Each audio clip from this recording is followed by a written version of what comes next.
Darshan and ಗ್ಯಾಂಗ್ಗೆ ರಾಜ್ಯಾತಿಥ್ಯ ಪ್ರಕರಣ ಏನಿದೆ, charge sheet ಈಗ ಸಲ್ಲಿಕೆಗೆ ಪೊಲೀಸರು ಸಿದ್ಧತೆಯನ್ನ ಮಾಡಿಕೊಂಡಿದ್ದಾರೆ. ಅದೇ ಪರಪ್ಪನ ಅಗ್ರಹಾರದಲ್ಲಿ ಸಿಕ್ಕಂತ ಎಲ್ಲ ವ್ಯವಸ್ಥೆಗಳಿತ್ತಲ್ಲ ಆ ವಿಚಾರದಲ್ಲಿ ಡಿಸಿಪಿ ಸಾರಾ ಫಾತಿಮಾ ನೇತೃತ್ವದಲ್ಲಿ ಚಾರ್ಜ್ ಶೀಟ್ ತಯಾರಿಯಾಗಿದೆ. ತನಿಖೆಯ ವೇಳೆ ಜೈಲಿನ ಅಧಿಕಾರಿಗಳು ಸಿಬ್ಬಂದಿಯ ಲೋಪ ಬೆಳಕಿಗೆ ಬಂದಿದೆ. ಸೊ ಜೈಲಿಗೆ ಅಕ್ರಮವಾಗಿ ಮೊಬೈಲ್ ಹೋಗಿರುವುದು ಕೂಡ ದೃಢಪಡ್ತಾ ಇದೆ. ಅದನ್ನ ತನಿಖೆಯಿಂದ ಏನು ಅಲ್ಲಿ ವಿಡಿಯೋದಲ್ಲಿ ಗೊತ್ತಾಗ್ತಾ ಇದೆ. ನಟ ದರ್ಶನ್ಗೆ ರಾಜ್ಯಾತಿಥ್ಯ ಕಲ್ಪಿಸಿರೋದು ಕೂಡ ದೃಢಪಡ್ತಾ ಇದೆ. ಹಿರಿಯ ಅಧಿಕಾರಿಗಳ ಜೊತೆಗೆ ಚರ್ಚಿಸಿ ಶೀಘ್ರ ಚಾರ್ಜ್ ಶೀಟ್ ಅನ್ನ ಸಲ್ಲಿಕೆಯನ್ನ ಮಾಡುವಂತಹ ಸಾಧ್ಯತೆ ಇದೆ.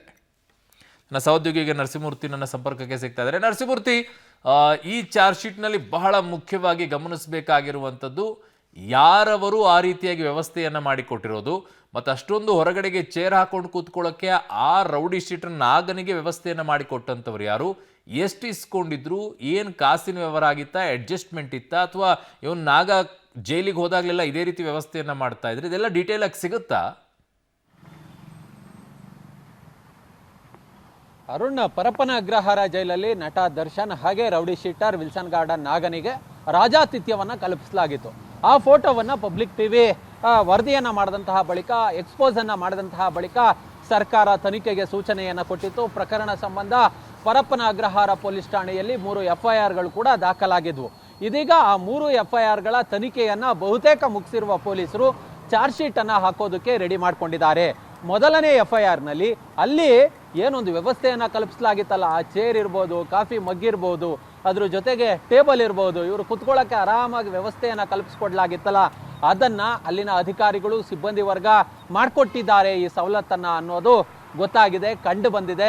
ಹೀಗಾಗಿ ಆ ಪ್ರಕರಣದಲ್ಲಿ ಈಗಾಗಲೇ ಅಲ್ಲಿನ ಸಿಬ್ಬಂದಿಗಳಿರ್ಬೋದು, ಜೈಲಾಧಿಕಾರಿಗಳಿರ್ಬೋದು, ಮತ್ತೆ ಯಾರ್ಯಾರು ಈಗಾಗಲೇ ಅಮಾನತಾದಂತಹ ಜೈಲಿನ ಸಿಬ್ಬಂದಿಗಳು ಅಧಿಕಾರಿಗಳಿದ್ದಾರೆ, ಅವ್ರ ಎಲ್ಲರ ಹೇಳಿಕೆಯನ್ನ ದಾಖಲು ಮಾಡಿಕೊಳ್ಳುವ ಕೆಲಸವನ್ನ ಪೊಲೀಸರು ಮಾಡಿದ್ದಾರೆ.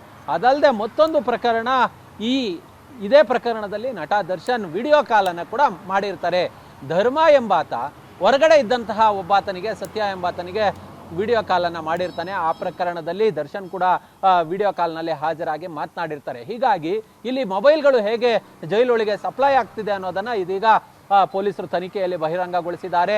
ಇವೆಲ್ಲವನ್ನ ಕೂಡ ಜೈಲಿನ ಅಧಿಕಾರಿಗಳು ಹಣದ ಆಸೆಗಾಗಿ ಮೊಬೈಲ್ಗಳನ್ನ, ಆಂಡ್ರಾಯ್ಡ್ ಮೊಬೈಲ್ಗಳನ್ನ ರವಾನೆ ಮಾಡ್ತಿದ್ದಾರೆ ಅನ್ನೋದು ಗೊತ್ತಾಗಿದೆ. ಯಾಕಂತ ಹೇಳಿದ್ರೆ ನಿನ್ನೆಯೇ ನಮಗೆ ಒಂದು ತಾಜಾ ನಿದರ್ಶನ ಸಿಕ್ಕಿದೆ. ಸ್ಪಾಟ್ ಮಹಜರ್ ಹೆಸರಲ್ಲಿ ಪೊಲೀಸರು ಒಳಗೆ ಹೋದಂತಹ ಸಂದರ್ಭದಲ್ಲಿ, ಯಾಕಂತ ಹೇಳಿದ್ರೆ ರೈಡ್ ಅಂತೇಳಿ ಹೋದ್ರೆ ಮೊಬೈಲನ್ನು ಅಡಗಿಸಿಡೋದು ಈ ರೀತಿಯಾಗಿ ಮಾಡ್ತಾರೆ. ಆದರೆ ನಿನ್ನೆ ಸೌತ್ ಈಸ್ಟ್ ಪೊಲೀಸರು ಸ್ಪಾಟ್ ಮಹಜರ್ ಮಾಡಬೇಕು ಅಂತೇಳಿ ಜೈಲಿನ ಒಳಗೆ ಹೋದಂತಹ ಸಂದರ್ಭದಲ್ಲಿ ವಿಲ್ಸನ್ ಗಾರ್ಡನ್ ನಾಗ ಹಾಗೂ ಇತರರಿಗೆ ಸೇರಿದಂತಹ ಸುಮಾರು 15 ಮೊಬೈಲ್ಗಳನ್ನ ಇದೀಗ ಸೀಸ್ ಮಾಡಿದ್ದಾರೆ. ಅಲ್ಲಿಗೆ ಎಲ್ಲವೂ ಕುಲ್ಲಂಕುಲ್ಲವಾಗಿ ಹಣವನ್ನ ಕೊಟ್ಟು ಸವಲತ್ತುಗಳನ್ನ ಪಡೆದುಕೊಳ್ಳೋ ಕೆಲಸವನ್ನ ಮಾಡ್ತಿದ್ದಾರೆ. ಇದೀಗ ಈ ಪ್ರಕರಣದಲ್ಲಿ ಚಾರ್ಜ್ ಶೀಟ್ ಅನ್ನ ಹಾಕೋದಕ್ಕೆ ಪೊಲೀಸರು ತಯಾರಿಯನ್ನ ಮಾಡ್ಕೊಳ್ತಿದ್ದಾರೆ.